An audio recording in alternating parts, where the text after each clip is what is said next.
კენკრის სეზონი მალე მთავრდება, ამიტომ ახლა საუკეთესო დროა ზამთრის მარაგის მოსამზადებლად. სწორად გაყინული და შენახული კი არა მხოლოდ ლამაზად გამოიყურება, არამედ გემოსაც ბევრად უკეთ ინარჩუნებს. გიზიარებთ, როგორ ყინავ მე. ამ სამს აუცილებლად ვინახავ ალუბალს, მოცვსა და ჟოლოს. პირველ რიგში ალუბალი კარგად გავრეცხოთ გამდინარე წყალში. შემდეგ მოვაცალოთ ყუნწები, სურვილისამებრ გამოვაცალოთ კურკა, მე კურკიანს ვინახავ, დავაცადოთ, დავაწდოთ, რომ კარგად გაშრეს. შემდეგ კი სათითაოდ ვაწყობთ ლანგარზე და ისევ ყინავთ. დანარჩენ ხილსაც იგივე პრინციპი აქვს ზუსტად.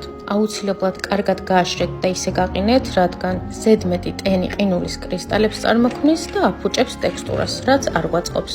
სწორად გაყინვის შემდეგ კი ხილს ზუსტად ასეთი ვიზუალი აქვს. არ ეკრობა ერთმანეთს და შეგვიძლია უკვე გადავიტანოთ ჰერმეტულ ზიპ პაკეტში ან კონტეინერში. ეს თქვენი სურვილისამებრ. სასურველია რომ დააწეროთ გაყინვის თარიღი, მოათავსოთ საყინულეში -18 გრადუსზე.